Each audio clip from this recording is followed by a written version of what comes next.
What's going on YouTube? It's R32 Epiphany. In today's video we'll be covering Xur location. He is here on Nessus Watcher's Grave. So we're going to come over here on our Warlock first and check out the exotics, his weapons he has, and the armor. So first up we have Darcy. Darcy is a decent heavy sniper rifle. I think it got buffed a little while ago. I don't know how well it is now, but if you do not have it, be sure to pick it up. If you do, you know that, there's definitely other DPS options out there for our heavy slots. Then we have Knucklehead Radar. Let's see, it says upgraded sensor pack. That's its armor perk. Provides radar while you're aiming. Enhances your radar resolution while crouched. Visually marks targets. Deals more damage to low health marked targets. Provides a small benefit to the airborne effectiveness stat for all weapons. The overall stat 68. It's not really the greatest. 68 is nice, but the distribution is not as great.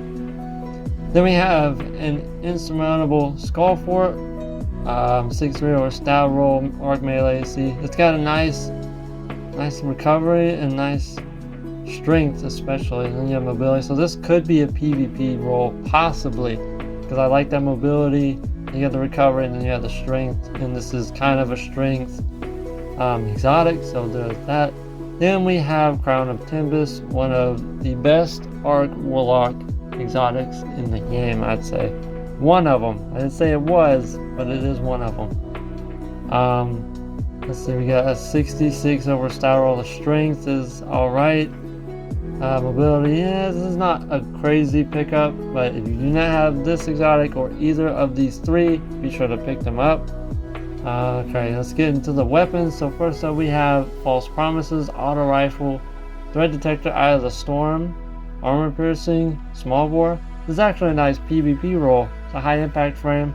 If you don't have a good auto rifle, be sure to pick this up for PvP, as auto rifles are pretty good in the meta right now. I'd say is definitely up there with Summoner. Not False Promises, but auto rifles are definitely up there for sure. Then we have Brass Attacks, Wellspring, Killing Wind, Armor Piercing, Ricochet, Corkscrew. This is also not a bad sidearm for PvP. I don't know about Wellspring. Maybe. I don't know what the percentage is when it generates ability energy. I mean, it's possible. It might actually be pretty good. I don't know. If one of you gets it, grabs and tests it out, let me know down in the comments how it is. I don't use Wellspring enough, so. Then we have Extraditionary Redition. Is an aggressive frame SMG with multi-kill clip subsistence with a flared and arrowhead. This is actually pretty good. And multi-kill clip is reloading, grants increased damage based on number of rapid kills. This is actually not bad, actually, for both PvE and PvP, because subsistence, nice. Yeah, I'd say this is a decent pickup too. If you don't have a kinetic SMG at all, as a new player. But moving on, we have Tail. I'm not going to say the first word, I don't want to butcher it. And we have Frenzy, Moving Target. This is actually not bad, actually. This is a pretty good roll. I kind of like, I don't really use the shotgun, but it's definitely, one of those to pick up. This is definitely a top tier option inside of PvP. And then we have Ignition Code, one of the goated the goated grenade launcher, one of the best. The only way you can get it, I think now, is through dares when it's on rotation. But anyway, we have Demolitionist and Field Prep. This is actually not a bad combo. I'm not too sure about the Field Prep part. Then we have Disorienting Grenades. I think this is kind of like, isn't it like Blinding Nades? I just use Blinding Nades, but this is also not a bad pickup either. You don't have an ignition code at all, be sure to pick this up, as it'll be still pretty good to pick up. Then we have Honor's Edge, Energy Transfer Surrounded, not really the greatest. I'm going to pass on that. We have Temptation's Hook. I remember when this came out, this was interesting. Whirlwind Blade and Energy Transfer. I I'm not sure about this one either. It's not a sword master thing, so I'd pass on this. Now let's get into the armor. So first up we have the gauntlets. And 61 over stat roll, intellect, and recovery. This would be a nice PvP roll, I'd say. Only if that resilience was more into mobility, that would be pretty nice. Then we have the chest piece, 64 over stat roll, 20 in the intellect. Nah, I'd pass on that. 63 over stat roll on the helmet, not really great stats there. And then 66 recovery and discipline on the boots, which is not the greatest. Actually no, I can see potential in it.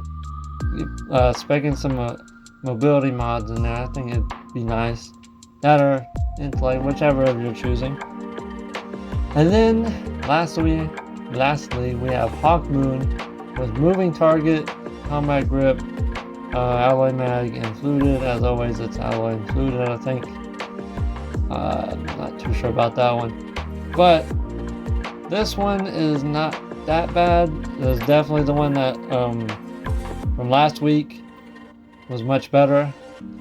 But yeah, now let's move on to our hunter and see what the legendary armor is there. Alrighty, so now we are on our hunter, so let's check out the armor. Alright, so first up we got the gauntlets. Oh wow, okay, nice mobility, discipline, and intellect recovery. Actually, no, this is not bad. 63 over stat roll. That's a lot of mobility, but that's what hunters, normally use unless you run stompies. But still, this is actually a nice PvP pickup, I'd say. Yeah. Then 66 stat roll on the chest. We have resilience 21 and strength is 21. I'm not fond of this one, so I'm gonna pass on this. Maybe you might find use in it. I have not.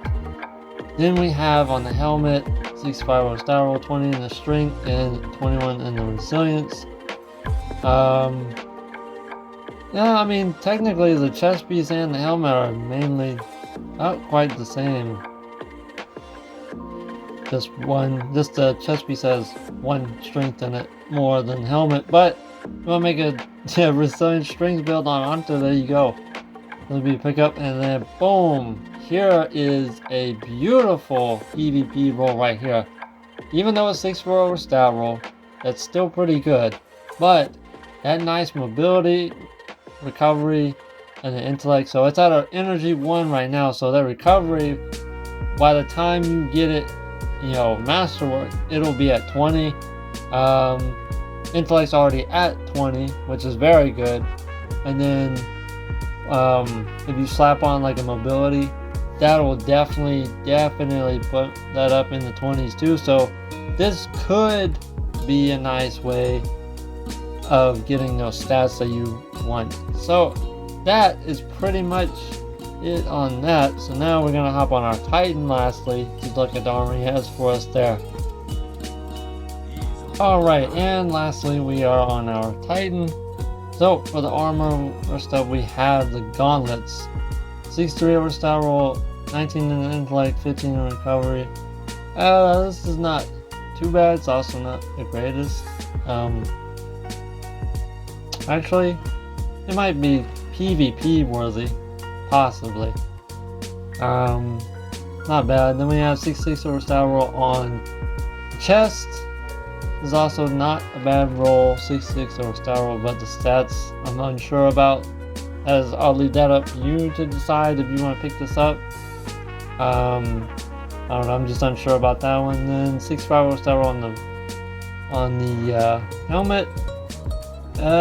20 in discipline, 16 recovery. This is not bad either, but I definitely don't see me picking it up. Maybe you.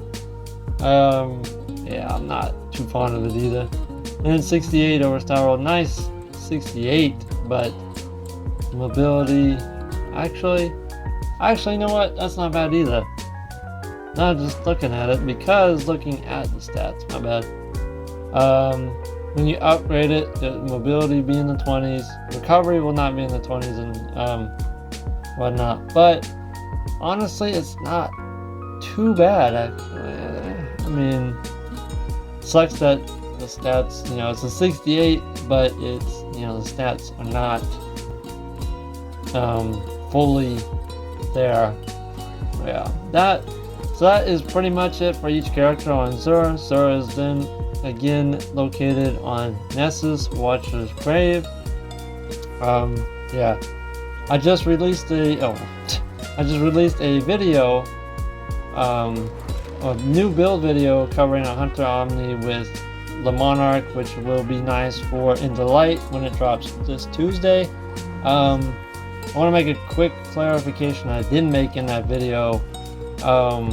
Is the Monarch, you don't necessarily have to use the Monarch on that build. As for me, I liked it because it gave you health. But if you want to go check it out, I have the thumbnail right on screen.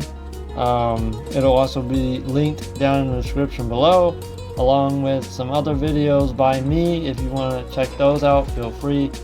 If you found this video helpful, useful, informative in some way, be sure to smash that like button down below. And if you like my content here on YouTube, be sure to subscribe if you want to see more by me.